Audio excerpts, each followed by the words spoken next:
when you step back for a second and you give them something from you, i.e. a personalised chocolate box that I've made entirely for their flavours, for their profile, and say, welcome on board, I'm your chef and I want to make what you want to make. 9 times out of 10, that guest comes back to me and says, show me what you've got.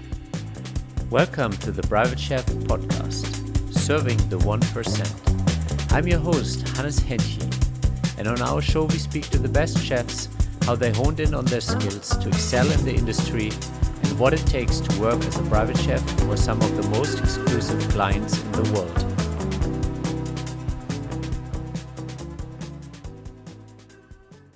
Welcome to the Private Chef podcast. I'm your host, Hannes Hennche.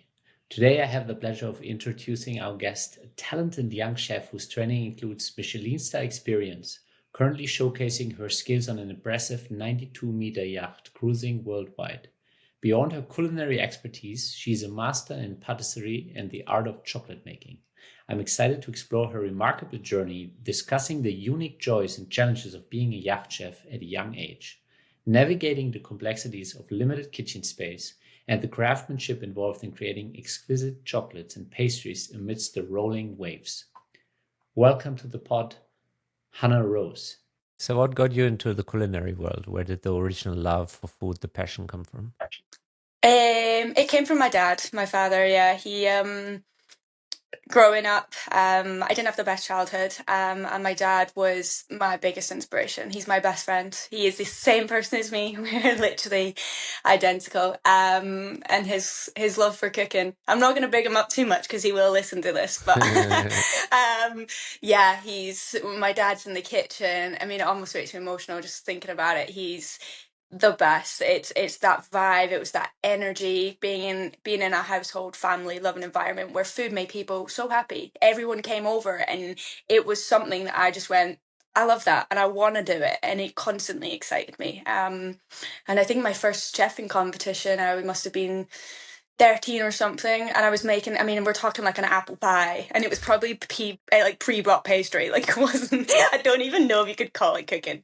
And I won it, and I feel like got through to like some district little competition, and it made my life. Like, I was like, yes, something I'm really good at. Because it goes without saying, paperwork and words, school, not my thing. So far from my thing. And as I've grown older and become who I am and found my feet in life, it's something I've definitely gotten to the stage where now, like, I embrace it. I have no qualifications. I have never been to a cookery school or culinary anything. I'm completely self-taught, and by the age of 1920 was working on super yachts for the richest people in the world. And it just, for me, it goes to show, like, you can get into something from having just like a love, a passion and a drive for it. And that's certainly where it started from, was my dad, and him showing that to me was go and do it, basically. Yeah.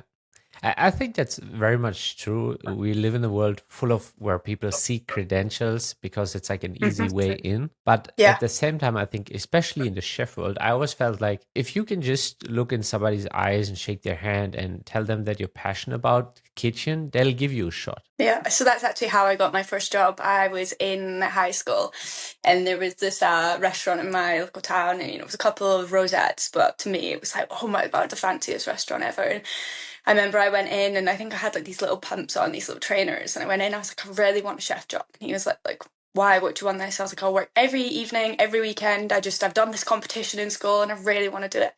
And I went back 3 times, time and time. And I remember by the third time, he looked at me and he goes, what do you want? I said, please just give me a trial. Just give me a weekend for free and let me show you that I can do this. And I never looked back. And then I spent the later year of my last year in senior school, high school, working every evening, every weekend, every moment I could.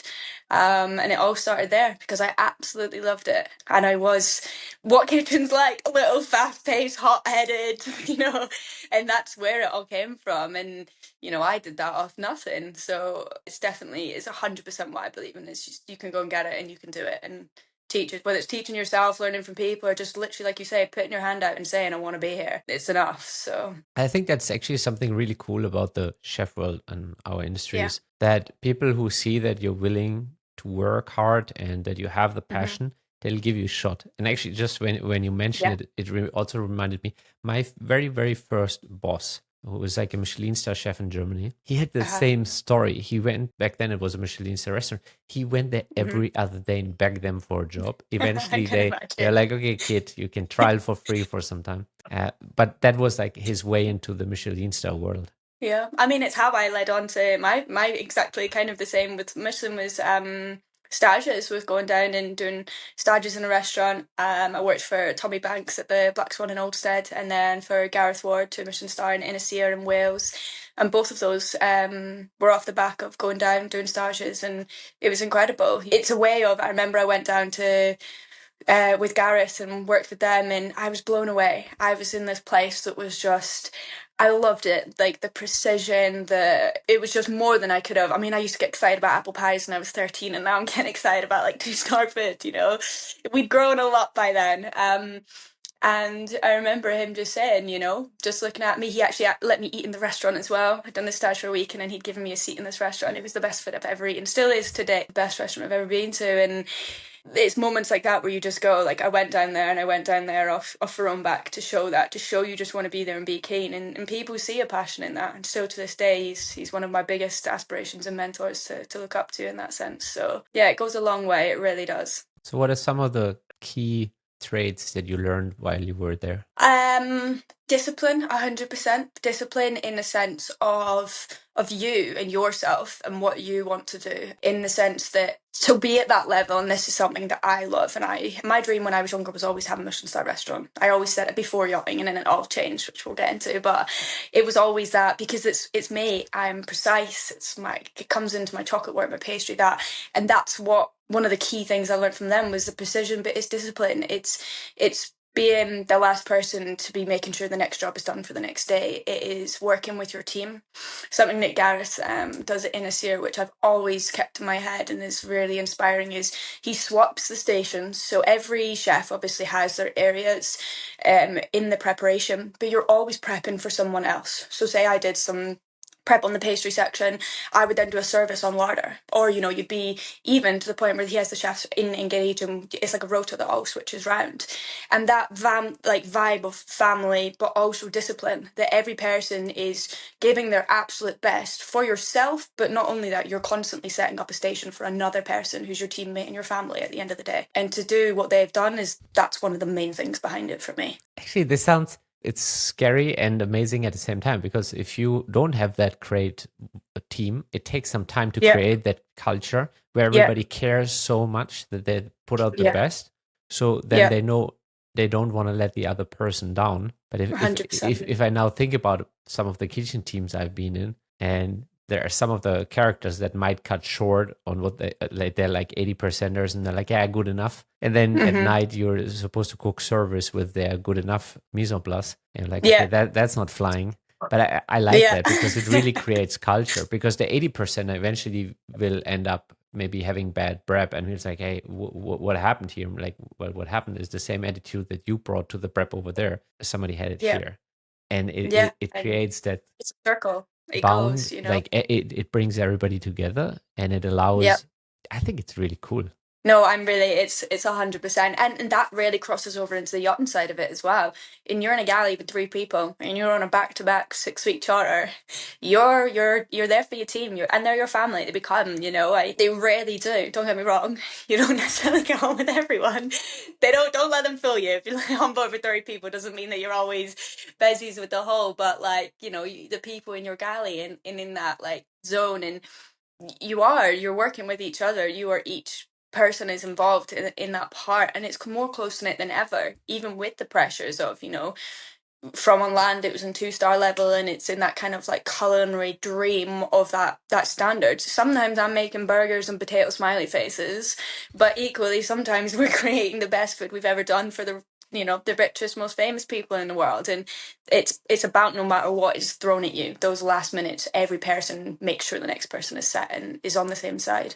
What was that transition like for you, to go from a Michelin star restaurant where, there's so much precision and we're trying to Yeah. have this elevated cuisine, and then suddenly you Hmm. find yourself in a private setting on a yacht, and people are like, yeah, I actually just want the burger. Yeah, literally. And well, when I started off as a cruise chef. I've only been on two yachts. One before was let me get this right, 86-meter. And I was cruise chef on there. Cruise chef, even until I left. I was there a good couple of years. But by the end of about 6 months in, I was then doing guest food. Well, 3, 4 months in, I was then doing guest food. And then it became a whole nother world of chocolates and everything started on there. I was doing the whole thing and crew. And it was incredible. It's made me where I am today. But the transition, madness is probably the word I go with. To go from that level of cooking to like making a lasagna for 30 crew. I've never made lasagna for 30 people in my life. Yeah. And best believe that might sound like, oh, that's so much simpler. God, I've hit in so many. And that's how I learned though. You hit them roller coasters and it's just crazy. I just think back to some of the funny stories. Making potato wedges. It's from the silliest thing, like the way you cook them, all flat on a tray, all with their skins, because then they come out perfect and crispy. And then otherwise, I would have put them all in a tray. But you learn this stuff. If I didn't have such an incredible head chef, that I had on the first yacht, Simon, he was amazing. He'd been on there for 15 years, still is there. And if it wasn't for that and his tips and tricks and him showing me, look, it's the silliest little things, but do it like this, do it like that. This is how you implement this style of food for crew, and you get it done to a great quality but quickly. Yeah. Because I listened, I think that kind of leads into that other side where that's where it goes wrong in the transition for a lot of people. And I see it, and I've seen it firsthand many times, where you have chefs that have worked in 1-2 stars. They're great. They are some of the most culinary talent there is. But they have this level and bar that they can't seem to remove, which is to learn from someone how to make a lasagna. Because they think, because I'm here, nobody can teach me how to make lasagna. At the end of the day, the way I see the culinary world is anyone can teach me anything. It doesn't mean that I might do it your way when I'm doing it myself, but you learn from every single person, from the Indian chef I met on a boat to this person to that to he's got 20 years of experience and he's made me who I am, and to be able to smash crew food out in impressive times, if I do say so myself, the way I do. So it's about dropping that barrier, and the transition only went well for me because I did held my hands up and said, teach me how to make potato wedges. Even though I was cooking Michelin-starred food before, it doesn't matter. So what brought you into yachting? Why did you want to be on a yacht? How did you get that first position? Into yachting was, I mean, I really don't want to throw the cliche word below deck out there, but we're just going to have to be honest because I can't think of anything else to pretend right now. The below deck was watched a few times and had seen that and very much was like, wow, this seems cool. Clearly it's a very different world in that sense. And the more and more I got into it, knew a few contacts in the industry and people who had done it and gone to do it. And it was around COVID time at the end.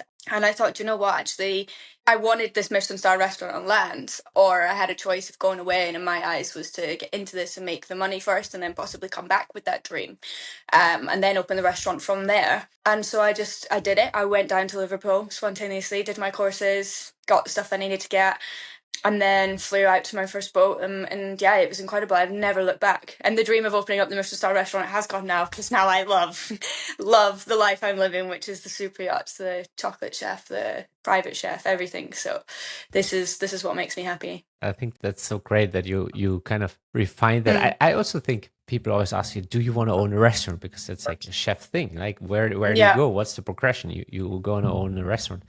Then if you think about it, I think there's so many moving pieces to a restaurant. And I used to be in New York. 75% of restaurants don't make it.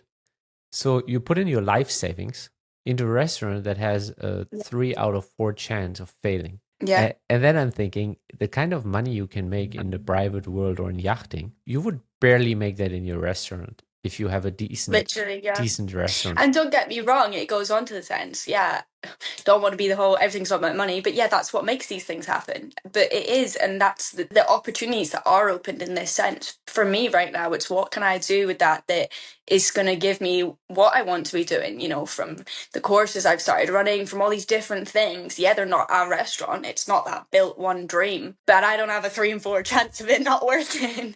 And these things I can control, and I can constantly, it jumps back to my personality, being this big character. Same thing for the yachting side. It's constantly changing. I've been in how many countries and I'm doing how many watts, and And you don't have that, like you say, it could be your whole life savings. It could be, I mean, recently there's been quite a few, even in just in the UK. I've seen restaurants closing, even after COVID or now, restaurants closing, and it's devastating. Like they have the best of everything just because it doesn't physically like make sense or like turn over, if that makes sense. Yeah. I think why chefs aspire for a restaurant is because it's where they can express themselves, where they can have freedom about what they want to Yeah. create. And I Yeah. think in the right position in the private space or in yachting, you can do the same thing, maybe not every day, 100%. but to Yeah. some degree. So, which is why I think it's actually a better route to go, because it allows you to build that financial cushion. Which, if we are smart with our money, we can really become financially independent, and Yeah. at the same time have that creative freedom and an outlet, Yeah. more so Yeah. than No. being restricted in a restaurant, maybe. 100%, yeah. And I think in terms of like you said, if it's almost kind of like that, if you hit the right gig, it could be the same. And I think one of the massive things, I was asked this in an interview before, but one of the massive things I think contributes to that is your attitude towards the guest you're cooking for and how you do it. And one of those things for me, whether you had the trickiest person or you had someone who said, cook all what you want to do, cook, and you could just run your own, that's the dream. But equally, I think for me, the approach I take is before that gets there, let's find out as much as we can about them, preference sheets, whatever. Let's get their flavors. Let's introduce the side of it. I mean, one of the major things I do is the chocolate boxes.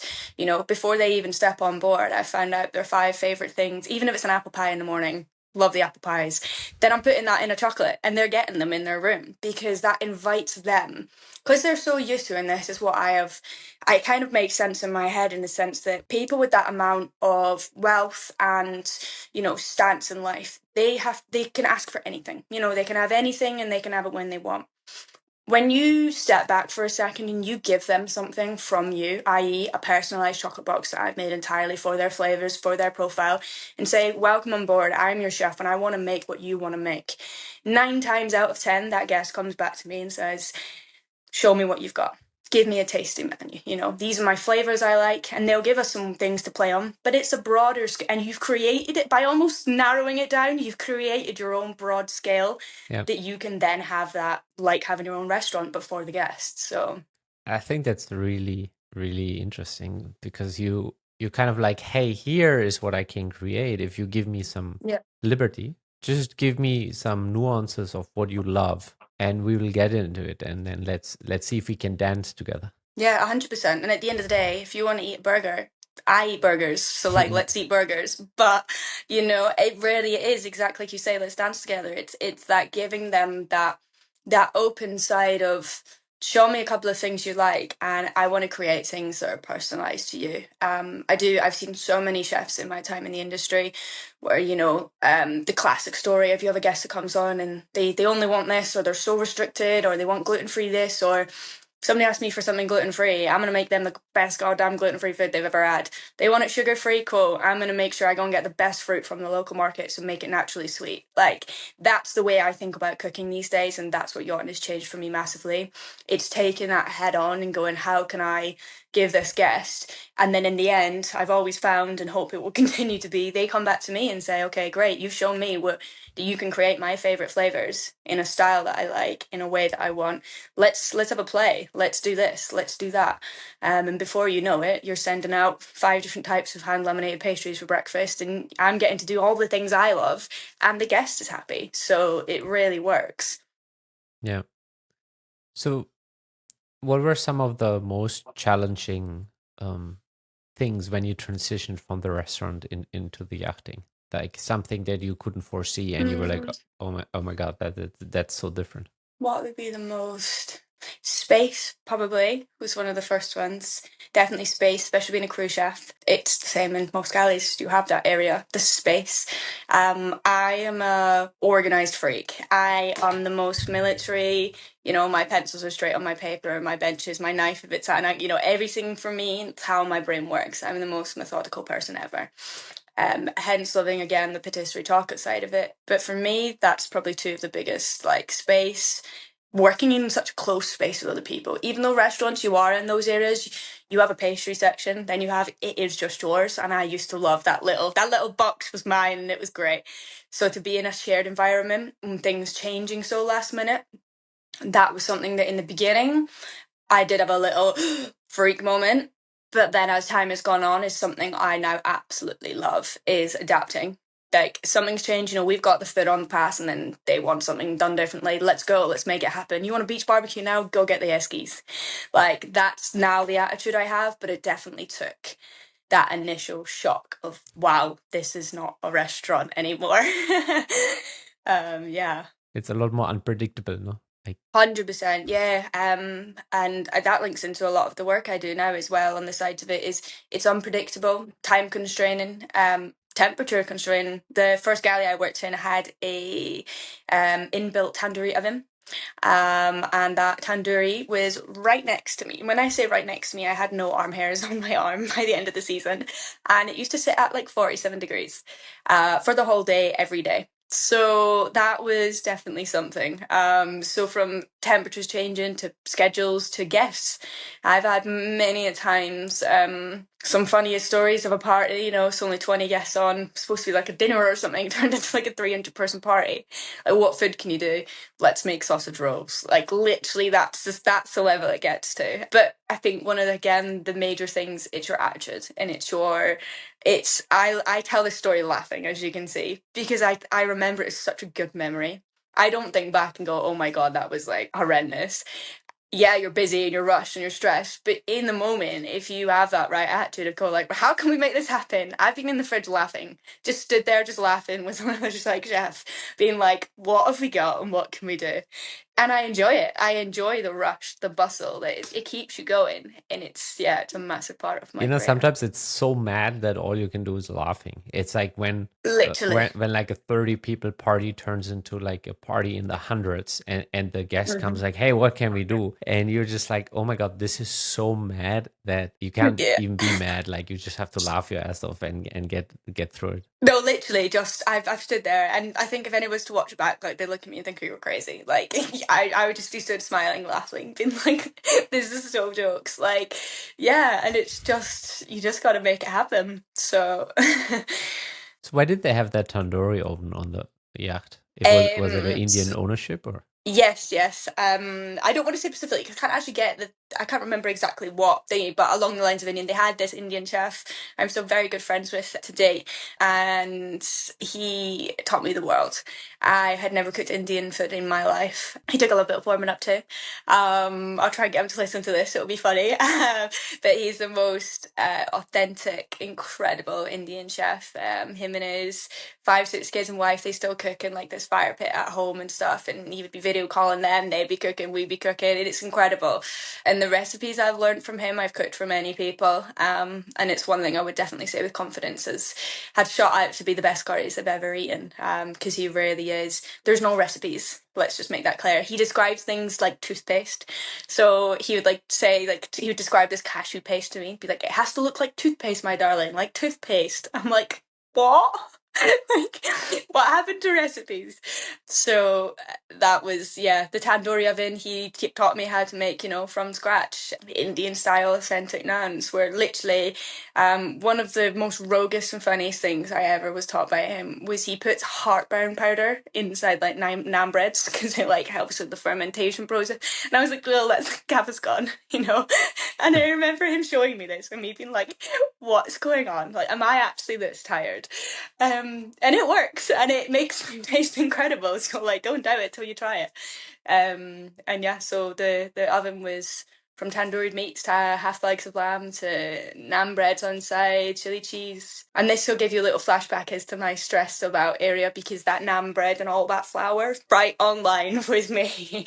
So you can just imagine the flour being chucked in the tandoori oven on burn. But it was good. It's incredible. Probably that heartburn also actually helps with Indian food. Yeah. Oh, yeah. I know. I did actually think about that later and thought, like, maybe that's actually why. It's Predicting they're gonna get the heartburn. yeah, something will happen with the Indian food, so maybe Yeah, later that exactly. will come in handy, and you just like, one thing I didn't know is for example, in Florida, they put fluoride in the drinking water so that people have better teeth. So there's like Yes, yeah, I've it's heard of like a that thing before. that things are being put in Yeah. our food. Like think about there's vitamins being added to orange juice so that they can Mhm. advertise it as being more healthy. They're like Yeah, well, I mean, even the lines of like, I mean, I love how you're going vitamins and I'm about to go like dirty Scottish Chinese, but like Chinese takeaways, my friends, like the stuff they put, the MSG, the salt and stuff, because you want it more, you crave it, and the next day your body is like a prune, like all the salt that's gone through you is probably more than you'd have in 5 meals, because they put the stuff in there, you know, they're yeah, onto something. yeah. So that's how it works. So what were some of the biggest downsides coming into yachting? Something where you're like, oh my God, this is horrific. Something where somebody else who might be coming into this feels like a real shock. Do you know what? One tiny one that pops in my head there, but it's probably not the biggest one, was having my passport taken away from me. I've always had this, and I don't know. So some people that would mean nothing, and they're just like, "What?" But I could just never, when I joined the boat, grasp the concept of being employed by someone, and already this big shock of moving not only your job, your house. You're living with people. You're on the sea. You're not even on land. You're in some floating bubble. I felt seasick. So you're being sick. You're trying to do a new job. You're living with Brent. You're sharing a bedroom with someone. On top of that, someone has my passport up there in the sky. Like, that to me didn't make sense. I found that very hard to grasp. And not only that, the medical side as well. Don't get me wrong, it goes without saying.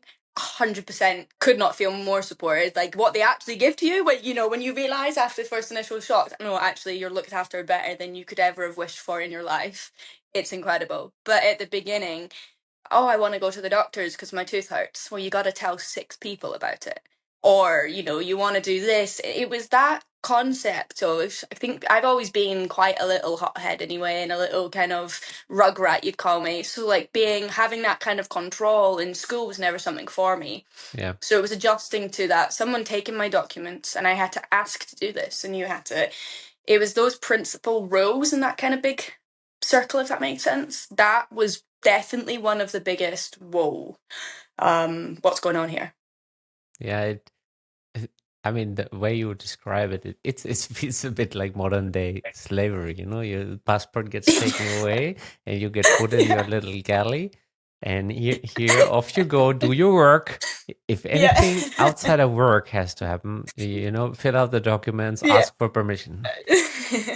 And that's the thing, and now, years on, I can laugh about this and be like, yeah, it is actually great. But at the time, when I didn't know what was to come, yeah, you'd probably hit the nail on the head. You'd be looking around going, and you'd hear the horror stories when you first join boats, of people from other boats who'd been yachting for years. They'd be like, oh my God, this boat, this, and I would be like, what have I gotten myself into? Where am I and what am I doing? But it obviously, yeah, it becomes more to the normal, don't get me wrong. But that was definitely up there with it. And also actually buying stuff, especially being a girl chef as well. Coming on board, and I have like my hair is done a little bit nicely for this, not that I'm in it or anything, but I do actually have like crazy curly hair.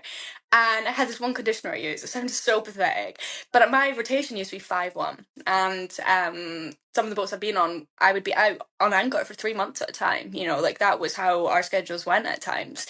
And you couldn't go to a shop, and you couldn't get a delivery. And this bag like baffled me. Like, I can't buy a conditioner. Like obviously there's stuff on there for you, but like just like your own, and that makes you sound so high maintenance.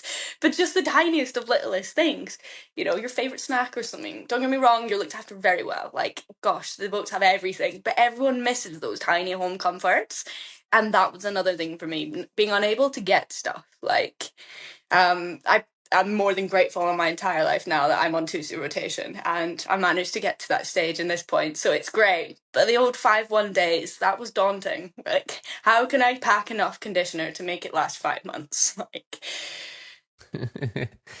I actually think so. There's a great component in there. It takes you so far out of your comfort zone of what you think you need to survive. Like I need this snack, and I'm so used to. And I think we're getting very rigid around our habits and our products that we want to use. So yeah, there's some healthy aspect of deprivation here. It's like there's 100%, yeah, a blessing. yeah, you learn to live and you'll notice you survive. And I actually think in general, I was thinking about that yesterday, is there are so many things in life that we think will terrify or to hurt us, and then we once we actually go through it, we're like, okay, I survived this. Like, and then you do something else crazy or something very hard, and you're like, okay, I also survived that. And as you stack those, you become like just that. Invincible is a big word, but you become like a very well-rounded, Immune to experienced it kind of thing. person. Yeah. Yeah, immune, and Yeah. you're like, okay, I've survived other things. I'll survive this too. 100%. Yeah, no, you really are. You've hit the nail on the head there. It's exactly that. I joke when I was talking about conditioner, by the way, I just want to say that was like 4 or 5 years ago. Like, I don't worry about my conditioner anymore. This is in the early stages. But it is, you're right. It was learning actually all of those things you're so used to and so have. And it goes the other way. You come back onto land, you come home, and it's the tiny little things that you appreciate. Like, you know, popping into a shop and asking for a morning roll, or going to get a coffee that isn't made from the same coffee machine in the same place, on the same with 6 people waiting, or it's always, and that is why, like you've said, you become and you become that adaptable personality. And I think that's what yachting in the good stages is made up of. People like, the private sector is very much like adaptable personalities, and that's what you become. Because you have to learn to adapt. You have to learn to make things and do things to the surroundings you're in. Do you think that's a becoming, or that's something that is more innate to people, and that's why they thrive in it? I think people definitely thrive in it, but I think for some people I think it's made in people 100%. You're either one of those, a person that can or can't. You can definitely see the people who struggle with it. You see that, and I don't want to be the whole like, oh, they don't last, but they don't, and that is, I have like, I'm really sorry to people, but they Like, don't. this one won't last, That's- and taking yeah. beds in the back of the galley. And I don't want to be that, because I'm not trying to be like I'm greater, but really, it's true. You can see if they're crying on the second day about something, or they're like, say the crew mess doesn't have their favorite green tea stocked, but it has another, and that's the end of the world. Sorry, honey, but it's not gonna work. Like, yeah, some people have it, some don't. And each to their own. I remember a couple of years ago. Well, now it's 14 years ago. Okay, I was working in Spain, in Mallorca, and there was this waiter, and he just came from a 2-year sabbatical, and Okay. 2 years being out of the industry, it almost seemed like it changed his brain wiring. Like, Really? he was like nearly incompatible with the job, and he had to go like, and it was just so interesting to see him. Like, okay, I get it. I mean, 2 years you spend like traveling, and you just did what you Yeah. wanted to do on your own time, and now suddenly Yeah. you're in this like near military structure kind of environment where everything is absolute excellent. It was like Hmm. one of the best restaurants on the island. And it was so interesting to see, like, you need to have a certain mental framework in order to make sense of this world. 100%. Yeah. To see that, yeah, I get what you mean. It does sound brutal when I put it out there before, which is like you've got it or you don't, but you really do. You have to. There is that mindset. And people are either adaptable or they're. Yeah, it's crazy, and I think that's another thing it thinks about in the yachting industry is the amounts of different people you work with. When you asked before about things in the industry that have been like a wow and a change, and I say this with utmost, almost kind of, I don't know what the word is, shame in myself a little bit. Before I joined yachting, I had never really worked or known any other nationalities or people.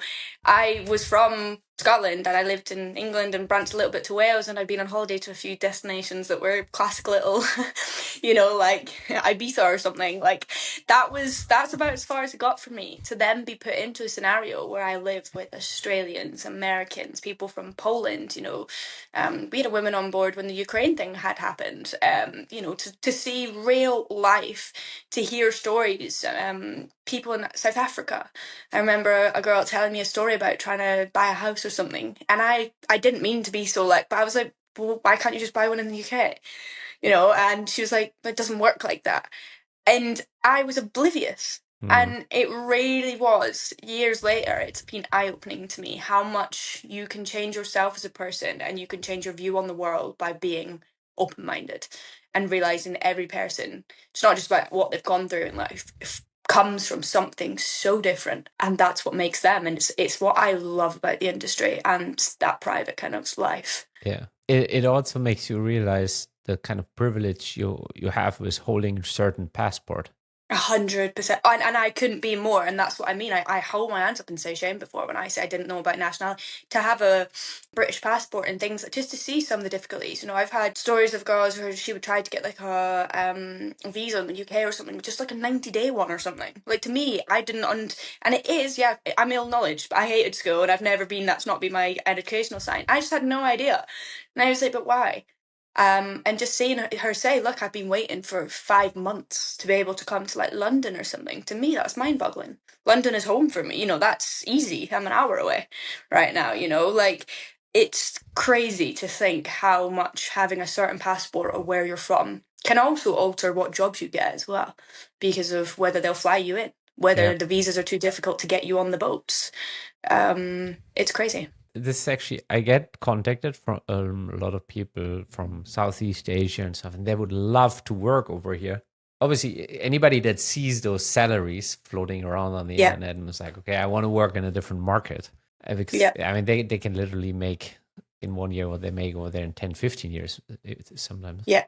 But it's like nearly impossible for them based on the passport situation. And I find that's something where we just have to be full of gratitude and grateful for where we were allowed to start, kind of just 100%. the gene lottery we won. At the same time, I think there is a possibility to help as many people here to 100%. help Yeah. And raising navigate that. and Oh, how to come yeah. in this. And yeah. Yeah. No, I couldn't agree more. And I mean, it's not making me sound like a saint or anything, but you know, I get messages through on my Instagram account or social media, and it's people saying the same thing, you know. And from here, I'm difficultly struggling with this, and I have learned enough to give a bit of brief guidance. But it's like you say, it's helping navigate them into that, because it can be so much more difficult, and I couldn't be more grateful to be from where I am from and to have the passport I have. It opened up many doors, but also opened them up in the most backwards way, where I didn't really realize that I was getting it easy, because to me it was just like you know, you'd fly through, but then you come across the difficulties other people have, whether it's from their immigration stamps or whether it's how long something takes to come through, whether it's because of getting them from one end to another or the amount of time limits on the visas they can't do. It's crazy. And seeing the gratitude in people, you know, different nationalities of people who are on board yachts, who work their absolute socks off. And it doesn't, you know, it doesn't mean that it's right at top. Like the money they earn, like you just said there, in 1 year in a yacht is more than 15 years at home. And that shouldn't be something that's like thingy to them, but they are so grateful. They are so, and I've met so many people, I'm like, well, you work just as hard, so of course you should be paid the same, you know. But it's crazy to think about how actually in different countries it can be such a vast difference, in a world that they come from. So yeah, I think spreading the awareness of that and definitely opening up that world to just how much potential and stuff and things that could be changed to make these things easier is mental. Yeah, I'm gonna plug a little teaser here. We're actually talking to immigration law firms right now to record a small series on immigration for chefs.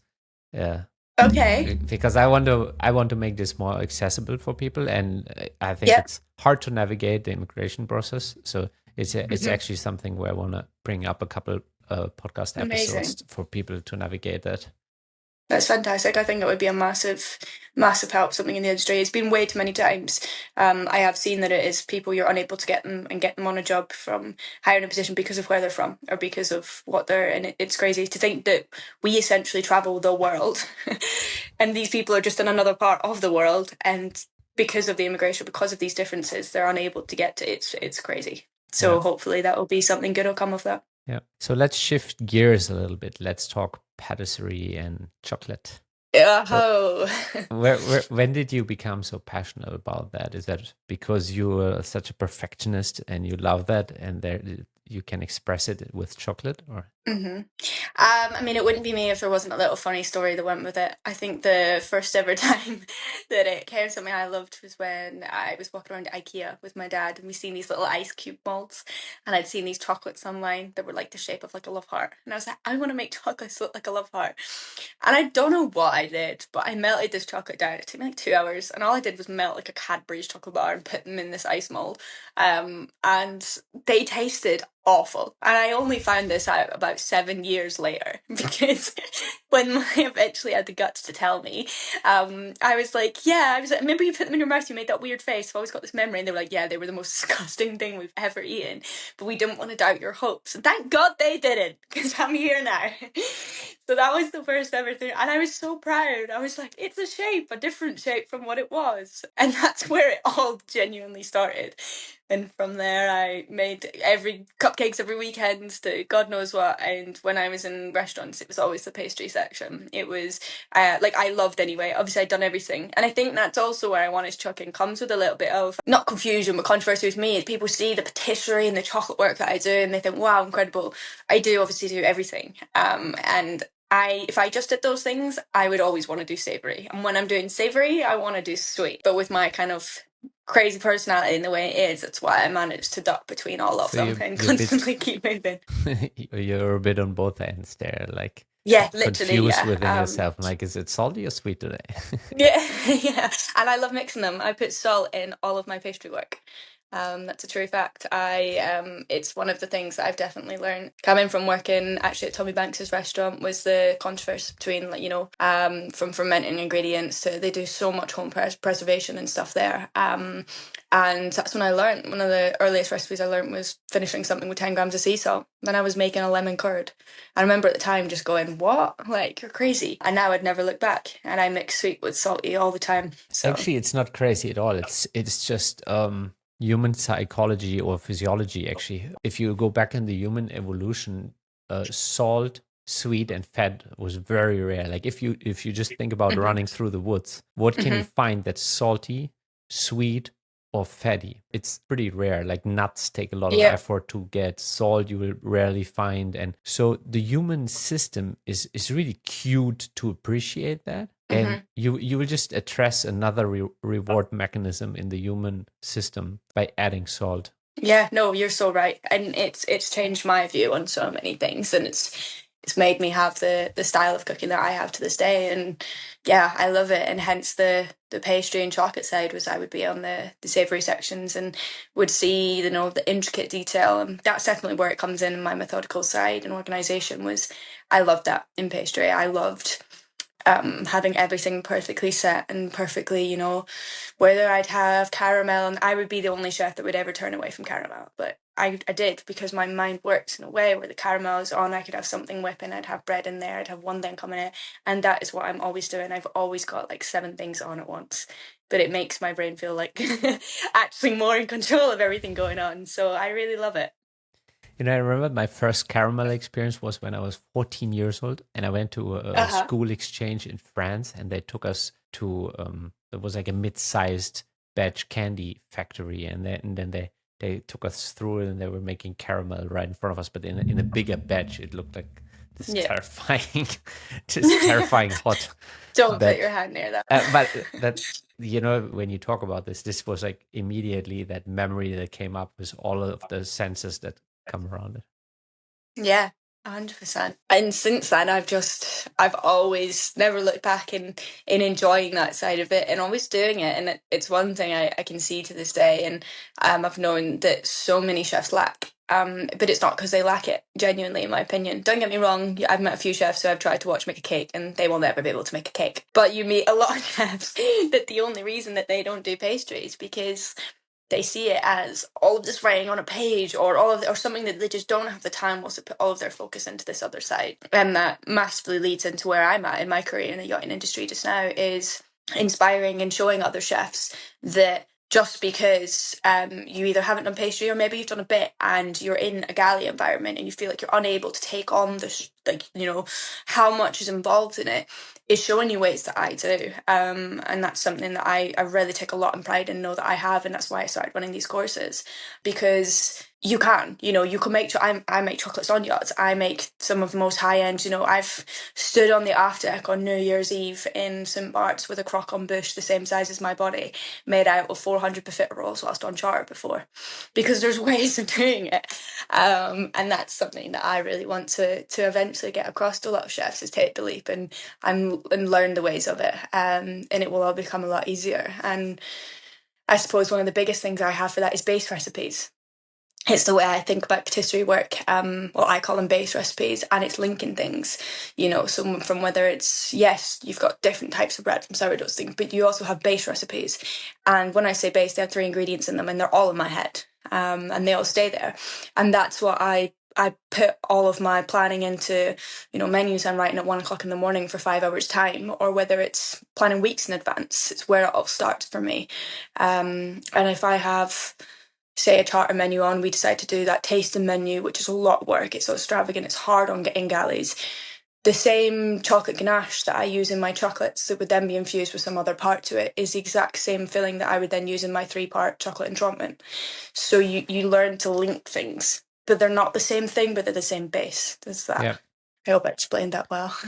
Yeah, I mean it's making sure that you've already put time and effort in it, which is the biggest Yeah. resource you're lacking right now. So you want to make sure it's being repurposed somewhere else, but you've already Yeah. made it, and you can integrate it in such a way, that the client doesn't really notice, but it gives you an extra layer of something you've Yeah. already done. Yeah, exactly. I've always been that one, from morning pastries of managed to get a hand lamination machine on board. And I remember so many chefs when we did were like, what are you on? Why do you have a hand lamination machine on board a galley? Like, how do you have time for that? But pre-season, you make the hand laminate pastry and that becomes your base pastry. Some are tied and put into croissants, some are tied into hand rolls, some are used for scruffins. And then I change the base filling that goes in each one. By the end, you have 6 completely different products. But the 2/3 of that entire pastry process that everyone gets so nervous about was the same for them all, and I did it in one. So it's about reducing things down and thinking of it in a methodical way, and it will make things much easier for a lot of chefs out there in the yachting industry. Do you think that how fast can somebody pick that up? Because it also sounds like you've learned this over years and years, and it's like also appealing to how you work. Yeah, I think in terms of the methodical side, 100%. I don't think it's something you could just. If you were, I mean, I've worked with some people that irritates me to be in a room with them. Those type of people, no. But if you are a clean and that organized and that passionate side of chef, but you just struggle with them, taking those elements and putting them in that, or yeah, I think you can definitely pick it up. I think it's definitely engraved into my personality, but I do definitely think if from the way I like to think about it, if you had a chef on land who worked in a restaurant and then they suddenly started at a 1-star, you go speak to them a month later after they've been in that 1-star and in that environment for that month, I guarantee you they'll be in the same lines as the other people in that environment, if they're the right fit. Yeah. If they're in that same wavelength. So the amount of chefs in this industry they're the best chefs out there in the yachting industry.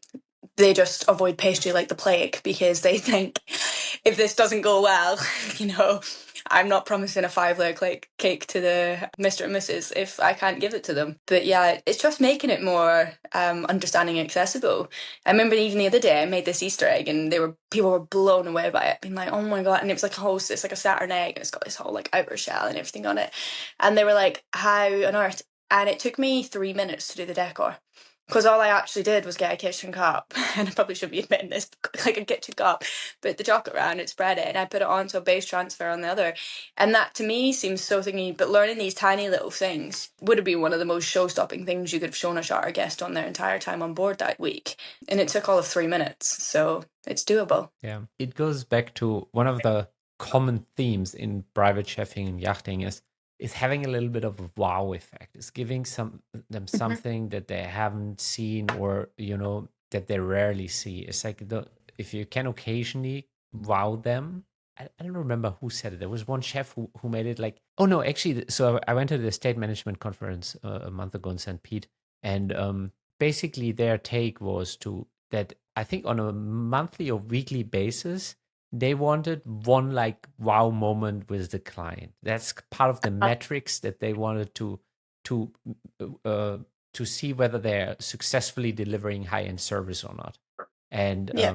they were kind of putting it in two, like one big and one smaller kind of groups. And I found that so interesting because, like, how do you measure success in our industry? And I think it's by wowing people and making sure that they become that they have a real memory as to what happened on this particular trip. 100%, yeah. No, I couldn't agree more.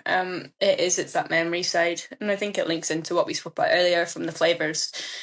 finding out what something specific and giving them, whether it's that box of chocolate or whether it is exactly that wowing it. You know, you get charters that have got 6 kids and it's something along them lines that becomes with the wow side of it in the food, or you have someone who's the biggest foodie in the world and you find out before he comes on board he's read about you 5 times and he, you know, and then you wow him in his way. But it really is, it's about adapting and adjusting to what that guest preference is, what they want. And like you say, giving them that lasting effect, because yeah, that's how they're going to remember you. I like to think sometimes when you have everything in the world and they can get anything they want, that the things they remember are things that are presented to them in the exact same story as the chocolate box earlier, which is something that is put to them because it's, you've made a conscious effort of knowing what they like and what they want, and it's put to them rather than them having to request it.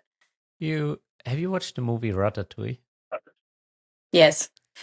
So you remember how that critic is then eating the ratatouille and it taps into childhood memories? Yep. I think that's a lot of it is the art of tapping into that. Like if you have the ability to tap into their emotions in one way or another, Yep. and that could be through the favorite items that they like, and you incorporate Yep. them in a new way and you create a memory for them. But I think more than having the highest level, the excellent execution, that needs to be there. But I think the magic happens right there where you tap into that emotional pot of gold. No, 100%. And that's what, for cooking, especially in the dessert and patisserie side, for me, those little things you can make much more personal. That's where so much of it comes from me. Everything I cook or does is from memory or from something that means something. Like even my boyfriend's favorite flavor was honeycomb, and I didn't plan on making one of these eggs. The idea was not in my head until we had a conversation, found out he loved it, and then I created one of the best designs I've done yet.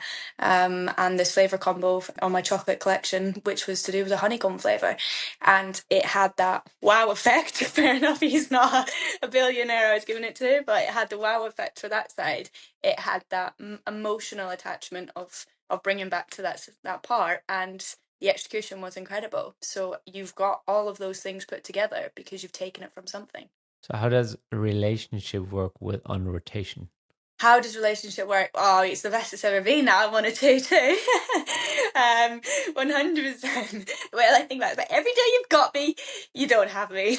Every day you don't have me, you've got me for one. That definitely sounds better than bye, I'll see you in 5 months. Let's put it that way. Yeah, I think yachting in itself obviously has its difficulties from being away from family or from being away from relationships. But if you're with the right person or you have the right attitude to it or you do it for the right reasons, then I believe that it does and it will work. Anybody's lying to you if they say that being away from someone for 4 months is easy and they don't care. Of course you care. Of course it's hard. But it's about how you deal with it and what you are. And the one thing I've always found about being away is you're, as long as you're both in place in your life where you're doing something that makes you happy. I mean, my boyfriend is the exact same person as me. He is the most crazy, hyper, always doing something person, so it works. So we both have focuses and always have something you've got at the end of it. So I always joke at the end of every rotation, it's whether it's like one champagne and really nice dinner and something because it's my treat, or whether it's an exciting next venture, or always have something at the end of that period and you've got it. Yeah.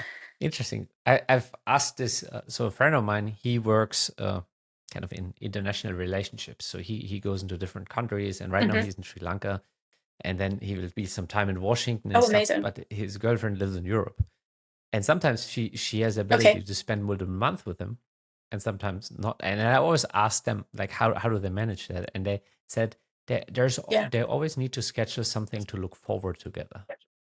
See? Yeah.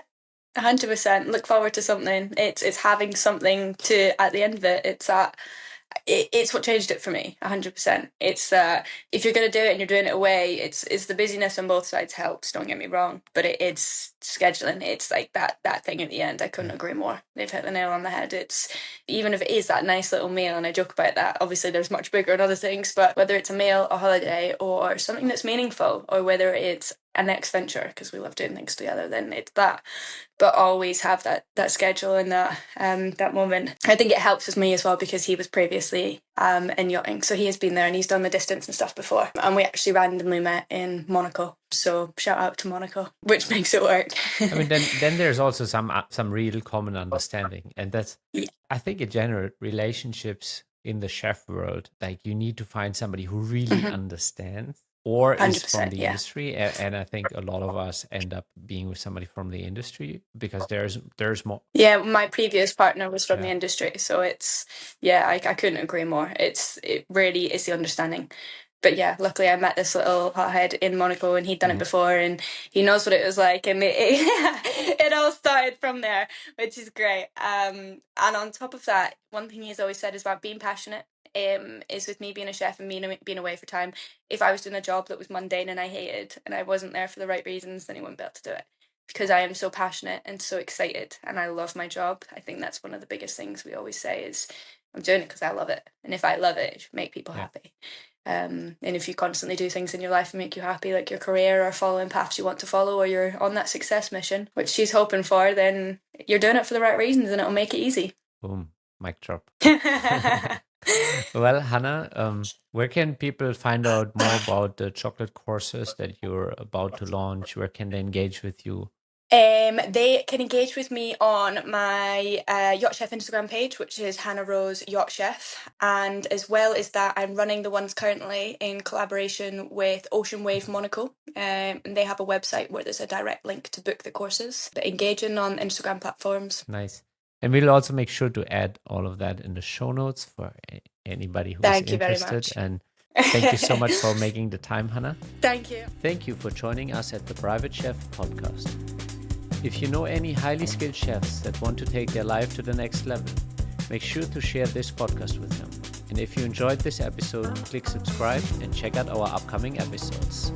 Thank you for listening.